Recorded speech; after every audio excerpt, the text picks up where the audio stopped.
Welsh Secretary Lund Cairns has sparked a row over whether Labour leader Jeremy Corbyn opposed a shoot-to-kill policy. Mr. Cairns said armed police saved potentially hundreds of lives by shooting dead 3 men at the scene of Saturday and APO's terrorist attacks in London. The Tory minister said Mr. Corbyn had previously opposed such a policy. However, Labour and APO's Stephen Kinnock immediately rebuked the comment, saying Mr. Corbyn said on Sunday police should use whatever force is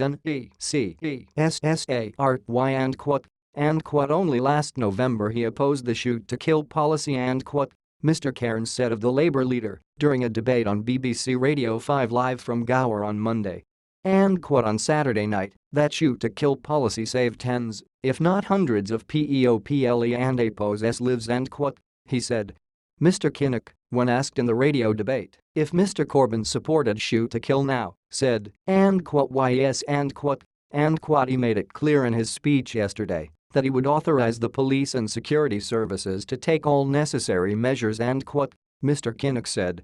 Welsh Labour leader Carwyn Jones was critical of the Prime Minister and APO's claims that there was too much tolerance of extremism.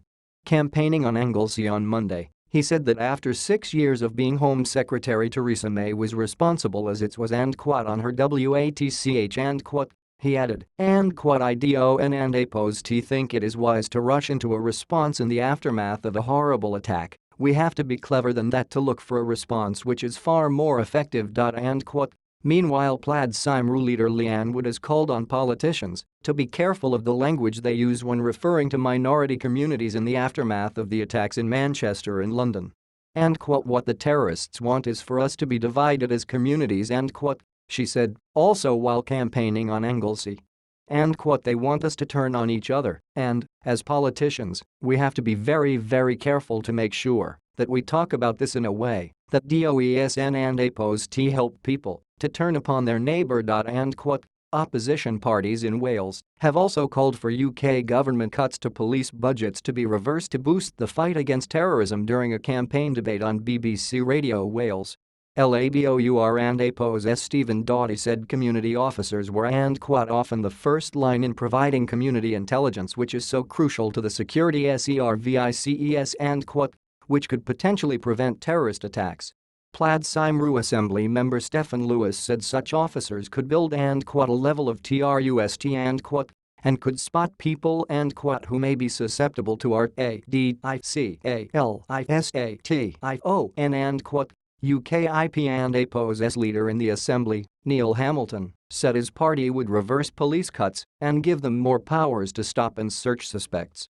Liberal Democrat Peer Baroness Randerson said her party would also reverse cuts and warned of the risk of losing international cooperation to combat terrorism after Brexit. Conservative candidate David Davies insisted that anti-terrorism and intelligence budgets had been protected, while the UK government tackled a budget deficit inherited from Labour he said there was also a need to have some embarrassing and difficult conversations with the Muslim community to root out extremists. A vigil will be held following the London attack in SWANSEA and APO's Castle Gardens at 1800 hours BST on Monday evening.